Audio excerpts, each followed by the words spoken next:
بسم اللہ الرحمن الرحیم۔ یہ توحیدخالص.com کی پیشکش ہے۔ دلیل اور استدلال۔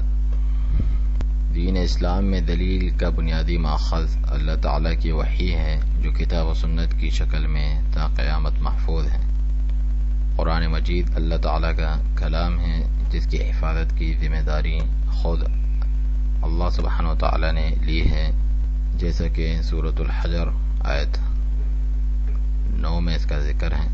قرآن مجید سابقہ تمام کتابوں کو منسوخ کر دینے والا ہے، اب اس شریعت پر ہی عمل ہوگا، جیسا کہ سورۃ المائدہ آیت 48 میں ہے۔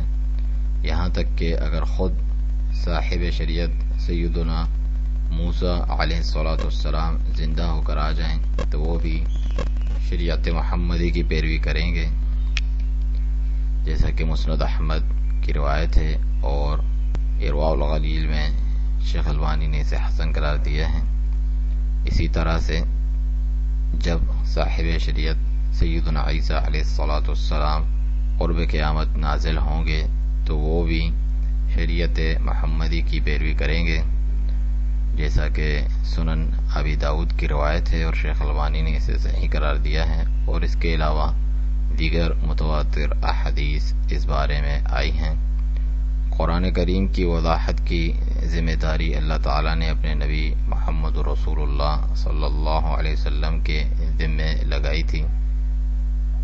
دیکھیے سورۃ المائدہ آیت 67، جو کہ آپ صلی اللہ علیہ وسلم نے کما حقہ ادا فرمائی، اور حجۃ الوداع کے خطبے میں تمام لوگوں نے اس کی گواہی دی، اور آپ صلی اللہ علیہ وسلم نے اللہ تعالیٰ کو اس پر گواہ بنایا، جیسا کہ صحیح بخاری وغیرہ کی روایت ہے، کیونکہ آپ صلی اللہ علیہ وسلم اپنی طرف سے نہیں بلکہ اللہ تعالیٰ کی وحی سے ہی کلام فرماتے تھے، جیسا کہ سورۃ النجم میں آیت 3 اور 4 میں اللہ تعالیٰ نے اس کا ذکر فرمایا۔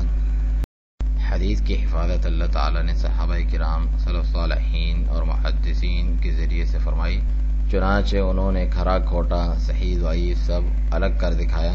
علم اسماء اور رجال کے ذریعے تمام راویوں کے مکمل حالات، کب پیدا ہوئے، کہاں رہے، کن سے علم حاصل کیا، حافظہ کیسا تھا، عدالت کیسی تھی، عقیدہ اور عمل کیا تھا، کب فوت ہوئے وغیرہ محفوظ فرما لیا۔ حدیث کی اقسام: قولی، جس میں آپ صلی اللہ علیہ وسلم نے کچھ فرمایا ہو، فعلی، جس میں آپ صلی اللہ علیہ وسلم کے کسی عمل کا ذکر ہو، تقریری، جس میں آپ صلی اللہ علیہ وسلم کے سامنے یا دور میں کوئی عمل ہوا اور آپ صلی اللہ علیہ وسلم نے اس پر خاموشی اختیار فرما کر گویا کہ اقرار فرمایا، اخلاق، جس میں آپ صلی اللہ علیہ وسلم کے اخلاق عالی کا ذکر ہو، خلقت، جس میں آپ صلی اللہ علیہ وسلم کے حلیہ مبارک کا ذکر ہو۔ کسی بھی عمل کی قبولیت کی شرط ہے کہ اللہ تعالیٰ کے لیے اخلاص ہو اور نبی کریم صلی اللہ علیہ وسلم کی سنت کے مطابق ہو۔ اخلاص نہ ہو تو ریاکاری والا عمل مردود ہے، جیسا کہ سورۃ الکہف آیت 110 میں فرمانے والی تعالیٰ ہے، اور اگر سنت کے مطابق نہ ہو تو بھی مردود ہے، جیسا کہ صحیح مسلم وغیرہ کی روایت ہے۔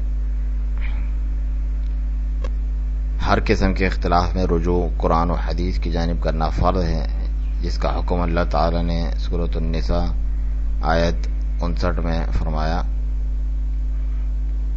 دین قرآن و حدیث کی صورت میں مکمل ہو چکا ہے، جس کا ذکر اللہ تعالی نے سورۃ المائدہ آیت 3 میں فرمایا۔ اسی طرح احادیث بھی اس بارے میں موجود ہیں۔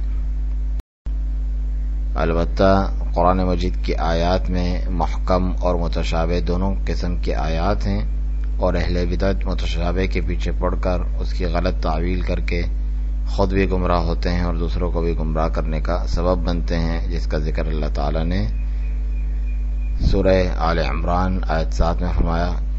اور اسی قرآن مجید کے ذریعے بہت سو کو ہدایت ملتی ہے، اور بہت سے لوگ اپنی بدعقیدگی اور بدعملی کی وجہ سے گمراہ بھی ہوتے ہیں، جس کا ذکر سورۃ البقرہ آیت 26 میں ہے، اور یہی حال سنت رسول صلی اللہ علیہ وسلم کا بھی ہے۔ لیکن یہ امت کبھی گمراہی پر جمع نہیں ہو سکتی اسی لیے اجماع امت بھی شرعی دلیل ہیں، جیسا کہ سنن ابن ماجہ وغیرہ کی روایت ہیں۔ وحی الہی اور اجماع امت سلفی عقیدے و منہج کی اہم بنیادیں ہیں، لہذا ہمیں کتاب و سنت کے فہم میں واقع ہونے والے اختلاف کی صورت میں فہم سلف صالحین یعنی صحابہ کرام اور تابعین عظام اور جنہوں نے اچھے طور پر ان کی پیروی کی، ان کے فہم کی جانب رجوع کرنا چاہیے، جس کے دلائل کتاب و سنت میں بے شمار ہیں۔ دیکھیے سورۃ البقرہ آیت 137، سورۃ النساء آیت 115، سورۃ التوبہ آیت نمبر 100۔ اور نجات پانے والی جماعت بھی سنت اور صحابہ کے طریقے پر ہوگی، جیسا کہ سنن الترمذی وغیرہ کی روایت ہے اور شیخ البانی نے اسے صحیح قرار دیا ہے۔ اور خصوصی طور پر نبی کریم صلی اللہ علیہ وسلم نے بدعات سے بچ کر خلفائے راشدین کی سنت کی پیروی کا حکم ارشاد فرمایا۔ یہ بھی الترمذی اور ابو داؤد کی صحیح روایت ہے۔ جن مسائل کا حل براہ راست ان مصادر و ماخذ میں نہ ملے تو انہی سے حاصل شدہ اصولوں کے تحت ایک عالم و مجتہد کے لیے قیاس و اجتہاد کرنا بھی جائز ہے، جیسے کہ صحیح بخاری میں ہے۔ البتہ عصمت صرف وحی اور اجماع کو حاصل ہے، اجتہاد غلط بھی ہو سکتا ہے۔ صحیح ہونے کی صورت میں دوہرا اجر اور غلطی کی صورت میں ایک اجر ملتا ہے اور غلطی معاف ہوتی ہے، لیکن کسی کے لیے جاننے کے باوجود کسی کی غلطی میں پیروی اور اندھی تقلید کرنا جائز نہیں، جس کا حکم اللہ تعالیٰ نے سورۃ الاعراف آیت نمبر 3 میں دیا ہے۔ ائمہ اہل سنت والجماعہ میں سے کسی نے جان بوجھ کر غلطی پر مبنی مسائل بیان نہیں فرمائے، بلکہ ان کے پاس مختلف عذر ہوا کرتے تھے، جن کی تفصیل شیخ الاسلام امام ابن تیمیہ رحمہ اللہ کی کتاب رفع الملام عن ائمۃ العلام میں دیکھی جا سکتی ہے۔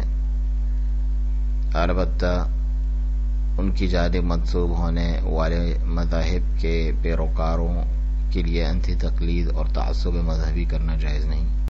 مندرجہ والا ماخذ و مصادر سے دلیل اور استدلال کرنے کا منہج اور کچھ اصول۔ اہل کلام منطق و فلسفہ پرستوں کی طرح عقل کو نقل یعنی کتاب و سنت پر ترجیح نہیں دی جاتی۔ تمام قرآنی آیات، احادیث نبویہ اور آثار سلف کو جمع کر کے کسی نتیجے پر پہنچا جاتا ہے۔ صحیح دلائل کا آپس میں ٹکراؤ اور تعارض ثابت نہیں کیا جاتا، نہ ہی آدھے ادھورے دلائل پر عمل کیا جاتا ہے۔ متشابہ کو محکم کی جانب، مجمل کو مفصل کی جانب پھیرا جاتا ہے۔ وعد اور وعید، نفی و اثبات، عموم و خصوص کے نصوص کو جمع کیا جاتا ہے۔ اسی طرح سے ناسخ و منسوخ کو بھی مد نظر رکھنا ضروری ہوتا ہے۔